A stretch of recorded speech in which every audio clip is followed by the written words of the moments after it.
The TCG market is a battlefield, and while Pokemon and One Piece are the current reigning emperors, a sleeping giant has just awakened its third heavy hitter.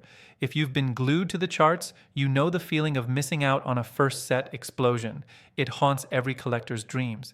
Is this the mechanical marvel that builds your portfolio, or just another rusted Hulk? Let's strip the armor off this market and see what's really driving the price action. With the release of Steel Requiem, Set 3, we felt it was the perfect time to pause and conduct a comprehensive State of the Union on the Gundam TCG. Much like our deep dive into Dragon Ball Fusion World, this is designed to be an educational resource for collectors and investors curious about the basics of the Gundam collectability landscape. We want to arm you with the knowledge to navigate this relatively new IP without getting crushed by the hype train or missing the subtle signals of a maturing market. To understand where we are, we have to look at the flight path. It started with the Beta Edition, a limited run release that generated massive initial FOMO and set the stage for the game's mechanics. This was followed by the official first set, New Type Rising. As is tradition with TCGs, this rookie card set established the baseline value.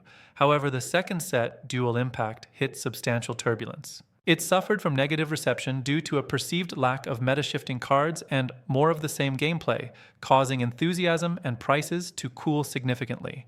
Now, Steel Requiem has arrived with fresh mechanics, like the new purple color and trash interaction, and early sentiment suggests it may be the course correction the game needed. For those new to the cockpit, understanding the rarity system is non-negotiable. The game uses a standard ladder: Common, C, Uncommon, U, Rare, R, and Legend Rare, LR. However, the real money lies in the Plus system. Alternate art cards are denoted with A+, and the highly coveted foil versions are marked with Double Plus. The top chases are invariably the LR Plus and LR++ cards, stunning full art renditions of iconic mobile suits and pilots. These are your grails, the liquidity drivers that define the ceiling of a box's value. When investing in singles, never underestimate the power of nostalgia. Fan favorites rule this market. The Gundam IP is vast, but specific series like Gundam Wing, Seed, and the original Mobile Suit Gundam carry significantly more weight. A meta-relevant card from an obscure series might spike temporarily, but a high-rarity card of a fan-favorite mobile suit like Wing Gundam Zero or Death Scythe Gundam will maintain long-term desirability regardless of playability. The waifu tax is also real here, with female pilots from Witch from Mercury commanding impressive premiums. So, what is the outlook? There is a clear divergence in the market. The negatives are obvious. The game is still finding its footing, and the stumble of Set 2 proved that the IP alone can't carry a weak expansion. However, the positives are compelling. The game has a massive dedicated global fan base, and the bounce back in quality with Set 3 shows Bandai is listening. For investors, the current calm offers an accumulation window that rarely exists in hyperinflated games like One Piece. Let's talk numbers because the charts are screaming a familiar pattern. New Type Rising, Set 1 booster boxes have crossed the $220 plus mark again. We saw this exact setup last summer.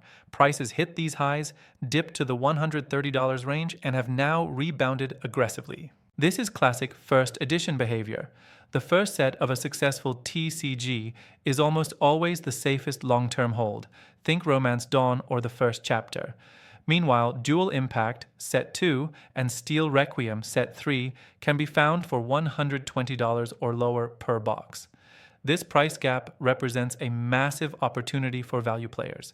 If you are looking to enter the market right now, my recommendation is to target low-risk singles, specifically of the models you personally love. If the game grows, these iconic suits will be the first to vanish from the market. I'm a Gundam Wing man myself, so I am constantly scooping up high-grade copies of Wing Gundam and Death Scythe. These aren't just cards, they are artifacts of 90s nostalgia that resonate with the exact demographic currently fueling the collectible boom. On the sealed front, the strategy depends on your risk tolerance. New Type Rising at $200 plus is a momentum play. You are betting on the first set premium continuing to compound. It has the highest upside but also the highest entry cost. For a more conservative, low-risk approach, grabbing boxes of the second and third sets at near MSRP, $100 to $120, is a very reasonable play.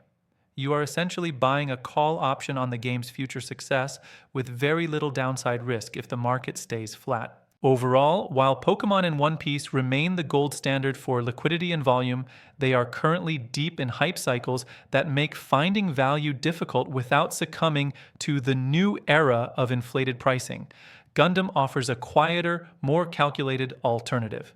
We just wanted to provide this intel so you can make an informed decision.